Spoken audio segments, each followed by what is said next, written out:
Okay, I'm filming this on my iPad because my iPhone storage is full. And the quality is bad, so sorry. But I'm gonna explain photosynthesis first, and if you have any questions at all about anything that I say, like, don't hesitate to reach back out and I'll like re-explain it, okay? And then I'll do the nitrogen cycle one in a different video in a second. But okay, so basically photosynthesis is the process by which plants convert light energy into chemical energy, and the chemical energy is stored in the form of glucose, right? So the process takes place in specialized plant cells, which are known as the chloroplasts, and they're found mostly in the leaves, which are why like the leaves like point towards the sun and stuff, but they're on the leaves. So I'm gonna kind of break it down. So plant anatomy involved in photosynthesis, the chloroplasts, right? So they're essentially the site of photosynthesis. And inside the chloroplasts are structures called thylakoids, which contain the chlorophyll. And chlorophyll is essentially what makes a plant green, but it's the pigment responsible for capturing the light energy. So the thylakoids are inside the chloroplasts, where the chloroplasts are on the leaves, or in the leaves, and it captures the light energy. For the leaf structure itself, the majority of photosynthesis happens in mesophyll cells in the leaf, which are inside of the chloroplast. So that's like the specific cell where it happens. And then the stomata are small pores on a leaf, like on the surface of the leaf, which allow the exchange of gases. So carbon dioxide enters through these pores and oxygen leaves, which is why like they say that that people like should talk to their plants, because carbon dioxide like comes out of their mouth or out of your mouth, and then it like gets turned into oxygen and released into the environment, right? So there's like two main stages of photosynthesis. There's the light dependent reactions and the light independent reactions. The Calvin cycle is known as the light independent reactions. So that's what I'm going to refer to it as, I guess. But for the light dependent reactions, they occur in the thylakoid membranes, which are in the chloroplast, right? And these reactions, because of the name, they do require light to occur. And then the energy from the light is used to produce energy-rich molecules known as ATP and NADPH, which will be used in the next stage of photosynthesis. So essentially the inputs are light, water, NAD+, which is a carrier molecule, and ADP, an inorganic phosphate, which gets turned into ATP. And then the outputs are oxygen, ATP, and then NADPH, right? So essentially, first off, there's photon absorption, which are like photons, like light particles. So chlorophyll absorbs light energy and excites the electrons in the chlorophyll molecule. Then there's water splitting, which the excited electrons are passed through the electron transport chain, which leads to the splitting of water molecules, which releases oxygen as a byproduct. And then for ATP and NADPH production, the electrons moving down the transport chain drive the production of ATP through photophosphorylation is the term, and NADPH via the reduction of NADP+.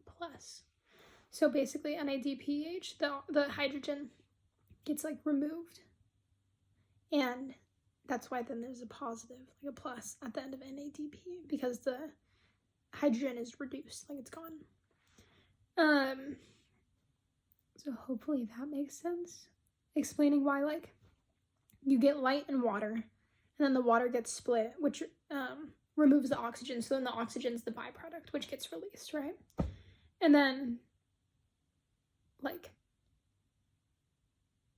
ADP and inorganic phosphate and NADP+, they like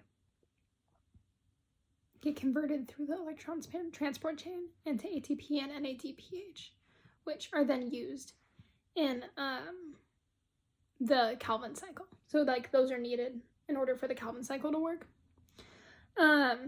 So then the Calvin cycle, which are the light independent reactions, they don't require light, but they use the ATP and the NADPH from the light dependent reactions to synthesize glucose from carbon dioxide. Okay, so the inputs there are carbon dioxide, which is taken in through the air,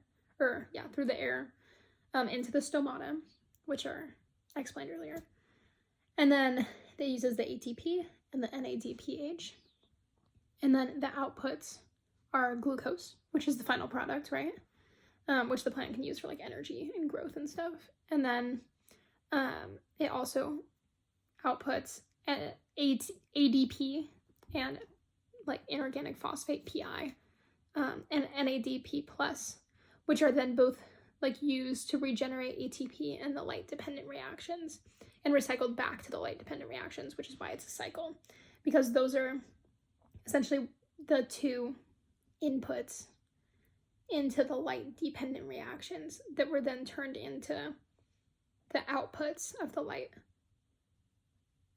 dependent reactions that were then the inputs for the Calvin cycle and are now the outputs, or like the first one is like that, or like then their prior form are the outputs of the Calvin cycle, so then they can be used again in the light dependent reactions, right?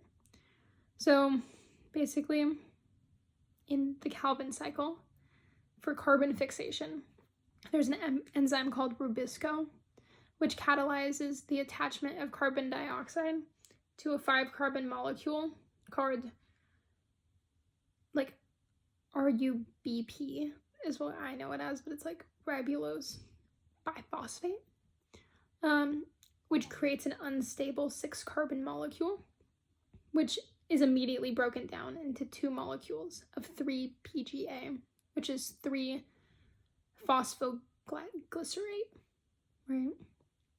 And then for the reduction step, ATP and NADPH are used to convert the 3-PGA molecule that I just talked about into G3P, which is a 3-carbon sugar. And like in order to do this, it involves the transfer of high energy electrons from NADPH and the energy from ATP. So that's why it's needed to turn the 3-PGA molecule into G3P, which is a 3-carbon sugar. And then for regeneration, some G3P molecules exit the cycle to be used in glucose synthesis, while others are recycled to regenerate RUBP using ATP, which allows the cycle to continue. You might need to like write down what I just said, because I know that was like a lot of information. But if there's any parts you didn't understand, I can try to draw a photo or like re-explain it.